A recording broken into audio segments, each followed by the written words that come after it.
Buenas, mi nombre es Irina Romano y el día de hoy les estaré exponiendo sobre la artritis seronegativa.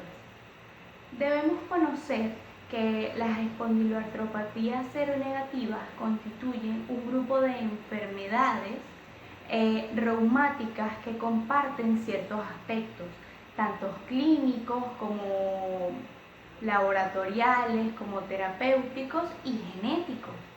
Estos se caracterizan por el compromiso del esqueleto axial y periférico, con ausencia del factor reumatoideo positivo, la cual los diferencia de la artritis reumatoidea, donde este factor reumatoideo va a estar positivo y se asocia especialmente al gen antígeno leucocitario humano B27 y al B40 y a otros antígenos de reacción cruzada. En su patogenia tenemos que la artritis se va a presentar es una artritis inflamatoria con un factor reumatoideo negativo y anticuerpos antinucleares, cuyo denominador común van a ser la afectación de las articulaciones periféricas y axiales, enteritis, manifestaciones extraarticulares que están relacionadas al antígeno leucocitario humano B27. Ocurre una unión de péptidos en la molécula conocida como Blackio-Bolson-Rakio. La persistencia de infecciones enterobacteriales repetitivas con factores modificantes activan las células T, CD4 positivo y su control por los linfocitos TCD4. En este tipo de enfermedades, las manifestaciones clínicas comienzan con un dolor de espalda inflamatorio, uveitis, síntomas digestivos, una inflamación del sacro, sacroilitis, dactilitis, entesitis, panarteritis nodosa, mialgias, artralgias, dolor lumbar no inflamatorio y con limitación de la movilidad. Su clasificación es muy amplia. En la espondilitis anquilosante, que es una enfermedad crónica que afecta predominantemente a las sacroiliacas y a la columna vertebral, al esqueleto axial, esta puede afectar articulaciones periféricas y también extraarticulares. Esta enfermedad suele comenzar en los decenios del segundo y terceros de vida. Su prevalencia va a ser más común en hombres. Su causa es desconocida, pero muestra una histocompatibilidad con el antígeno del gen HLA-B27. Otros vínculos probables es la conglomeración de los genes con la interleucina 1 en el cromosoma 2. Su patogenia va a ser por factores inmunitarios. Esta comienza a afectar poco a poco el cartílago articular, luego pasa a los ligamentos y otras estructuras hasta llegar al hueso, donde las citocinas van a tener una función muy importante y central. Los linfocitos TCD4 y TCD8 se van a activar conjunto con los macrófagos y hay niveles altos de los factores de necrosis tumoral alfa. Y en las primeras etapas y el factor GFB en las etapas más severas, más graves, con más tiempo. Sus factores de riesgo: vamos a tener unos cambios radiográficos estructurales en la columna, un compromiso de cadera, una edad de inicio joven, un factor de riesgo muy importante, dactilitis y malas respuestas a los fármacos AINES. Su clasificación se va a dividir en dos: con compromiso axial predominante o con compromiso periférico. Con compromiso axial predominante vamos a estar las sacroiliacas comprometidas, las vértebras y la columna. Y en con compromiso periférico vamos a tener las rodillas afectadas, los codos, los hombros, los tobillos, las manos, los pies y entesitis. En sus manifestaciones clínicas de la espondilitis anquilosante tenemos un dolor sordo de inicio insidioso, generalmente ubicado en los glúteos y en la región lumbar baja, y luego llega a una rigidez matutina. Este tipo de patología tiene una exacerbación nocturna, luego el dolor se vuelve bilateral y prolongado, inflamaciones articulares, el dolor va a ceder con el ejercicio pero no en reposo. Uveitis aguda, fotofobia, lagrimeo, afecta las articulaciones esternocostales, las apófisis espinosas, las crestas ilíacas, los crocánteres de ambos fémuros, artritis en caderas y hombros, limita la flexión hacia adelante del paciente, hipersensibilidad y espasmos de los músculos paraespinales. En su diagnóstico tenemos una prueba muy importante que es la prueba de Schober, que va a medir el grado de flexión de la cadera del paciente. Si es mayor a 5 es normal y si es menor a este va a estar disminuido. También la expansión torácica que puede verse disminuida con el tiempo. Los rayos X, vamos a ver una sacroileitis ambigua. Vamos a manifestar, el paciente podemos ver en sus rayos X una borrosidad y una fusión de la columna, una borrosidad de los bordes corticales, unas erosiones y esto termina generalmente en esclerosis. Tenemos que en los exámenes de laboratorio una velocidad de sedimentación globular aumentada, una PCR aumentada y ya cuando la enfermedad está en su etapa crónica grave, la fosfata alcalina aumenta. En las partes diagnósticas es muy importante recordar o conocer los criterios de Nueva York, los cuales se dividen en lumbalgia mayor a 3 meses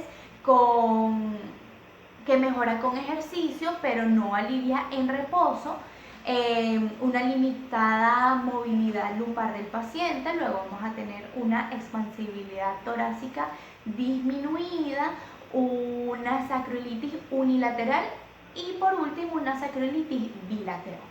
El tratamiento de la espondilitis anquilosante vamos a comenzar con AINES, generalmente ibuprofeno de 400 a 800 miligramos cada 6 horas, naproxeno de 250 a 500 miligramos cada 12 horas e indometacina de 25 a 50 miligramos cada 8 horas. También el paciente debe guardar reposo, un programa de ejercicios, debe iniciar de terapias físicas, de fisioterapia, pues también cirugía. Tenemos los medicamentos DARME, que son las drogas antirreumáticas modificadoras de la enfermedad, como la sulfasalacina, con 40 miligramos por kilogramo de peso, metotrexato de 15 a 25 miligramos vía subcutánea, endovenosa o intramuscular una dosis, la ciclosporinada de 3 a 5 miligramos por kilo al día, el pamidronato contraindicado en los factores antinecrosis tumoral alfa, vamos a tener 6 ciclos, 600 miligramos al mes. Tenemos los inhibidores del factor de necrosis tumoral alfa, como van a ser etanercept e Inflimac. El Inflimac de 5 miligramos por kilo en la primera semana, en la segunda semana y en la sexta semana, y el etanercept 25 miligramos 2 veces por semana. En la clasificación también tenemos la artritis psoriásica, la cual es una afección inflamatoria erosiva generalmente en pacientes que ya presentan una artritis psoriásica o una psoriasis diagnosticada. Esta psoriasis cutánea va a abarcar las articulaciones interfalángicas distales, sacroiliacas y la columna van a estar mayormente afectadas. Actúan los linfocitos T, B, activan a los macrófagos, hay una expansión lunar. Aquí llegan a actuar las interleucinas 2, factor de necrosis tumoral alfa, las interleucinas B, la 6, la 8, la 10, la 12, la 13. Y en líquido sinovial estas actúan. En su clasificación está la de Moll y Wright, la cual comienza como oligoartritis asimétrica, poliartritis simétrica, artritis mutilans, conocida también como dedos en telescopio, y espondilitis. En sus manifestaciones clínicas, generalmente la psoriasis va a proceder al trastorno articular, por lo cual a veces es difícil de diagnosticar al comienzo. Puede presentarse en la niñez, en etapas tardías, también generalmente la edad de oro es 37 años, cambios uvales, dactilitis, entesitis, acortamiento digital por osteólisis del paciente, rigidez en el cuello, conjuntivitis, tenosinovitis. En el diagnóstico vamos a tener los rayos X, son muy importantes, lesiones articulares interfalángicas distales, son características de esta enfermedad, deformidades lápiz en taza, se les llama, erosiones con proliferaciones óseas, que también llamadas en bigotes, sacroileitis asimétricas y anquilostosis en articulaciones pequeñas. Lesiones, vamos a buscar en el paciente lesiones en el cuero cabelludo, en los lechos linguales, en los pabellones auriculares, en el ombligo y en los pliegues cutáneos. En su tratamiento tenemos los AINES, también el metotrexato de 15 a 25 miligramos, el telafenib, la sulfasalacina de 1 a 3 gramos al día, la ciclosporina, el ácido retinoico también es algo nuevo que se está usando, el solareno, unido a luz ultravioleta, y esto calma muchísimo a los pacientes. También, si estos no responden, utilizamos etanercept e inflimax. En la artritis reactiva, que es otro tipo en esta larga clasificación, tenemos que es una afección inflamatoria articular aséptica, la cual generalmente va a estar dada por una infección en un sitio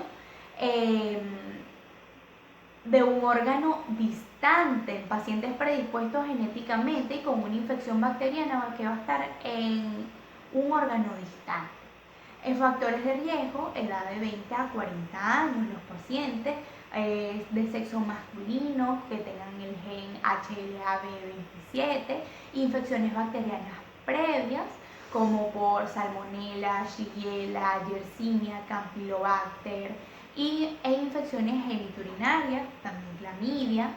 Manifestaciones clínicas en esta enfermedad, las tempranas van a ser artritis, uretritis, conjuntivitis, monoartritis aisladas por transitorias, estas van a calmarse y luego van a repetir. El paciente puede presentar una infección venérea, hay que investigar mucho con esto, fatigas, malestares, fiebres, una infección previa reciente que ha tenido, pérdida de peso. Articulaciones inferiores son las que están mayormente afectadas, como el tobillo, la rodilla, las astragalinas, las metatarsofalángicas, los dedos y las interfalángicas en los dedos de los pies. Sacroilitis aguda, en el varón es muy común la uretritis, lesiones mucocutáneas transitorias en los pacientes y onicólisis. En su tratamiento tenemos la indometacina de 75 a 150 miligramos al día. Utilizamos los AINES, la dielfasalacina 3 gramos al día, la sulfasalacina, el metotrexato de 15 a 25 miligramos, la azatioprina 1 a 2 miligramos al día, el pamidronato y antibiótico-terapia necesaria. El síndrome de Safo es un síndrome que va a comprender la sinovitis, el acné, la pustulosis, la perostosis y la osteitis. Este síndrome tiene múltiples manifestaciones, tanto cutáneas y musculoesqueléticas. Las manifestaciones dermatológicas vamos a presentar, a ver en el paciente, hidroadenitis supurativa, pustulosis palmoplantar, acné conglobado. En las manifestaciones musculoesqueléticas, hiperostosis esternoclavicular de focos crónicos y recurrentes, osteomielitis espinal y artritis periférica. Tenemos en estos pacientes en su diagnóstico la tasa de eritrosedimentación elevada, cultivos de las biopsias óseas, tanto positivos puede estar la Propionobacterium acnes, gammagrafía ósea, diagnóstico número 1 para el paciente, y tomografía computarizada. En su tratamiento tenemos los NSAID en dosis elevadas, el pamidronato u otros bifosfonados, antibiótico-terapia prolongada y los factores de anti-TNFA. Si nada de esto funciona, de 3 a 6 meses. Y por último, tenemos la artritis de enterocolopatías inflamatorias. En 1930 empieza la relación de la artritis con las enfermedades inflamatorias intestinales. La etiología más frecuente va a ser por la enfermedad de Crohn y la colitis ulcerosa. Su patogenia está medida por el sistema inmunitario. el cual está mediada mediante patógenos inespecíficos con una hiperexpresión transgénica y una supresión de los genes del paciente. Las manifestaciones clínicas generalmente van a ser artritis periférica, enteropatías inflamatorias, eritema nodoso, dedos hipográficos, uveitis, pioderma gangrenoso, oligoartritis espontánea que cede y luego vuelve. En su diagnóstico vamos a hacer una prueba de líquido articular que se va a dar ligeramente inflamatorio. 30 a 70% del gen HLA-B27 va a estar presente en estos pacientes. En los rayos X, una destrucción aislada de la cadera y por último, en el tratamiento de los anti-TNFA tenemos Inflimax y etanercept, adalimumab con fístulas, los glucocorticoides que son muy buenos para los pacientes por vía sistémica e inmunosupresores y la sulfasalazina. Gracias.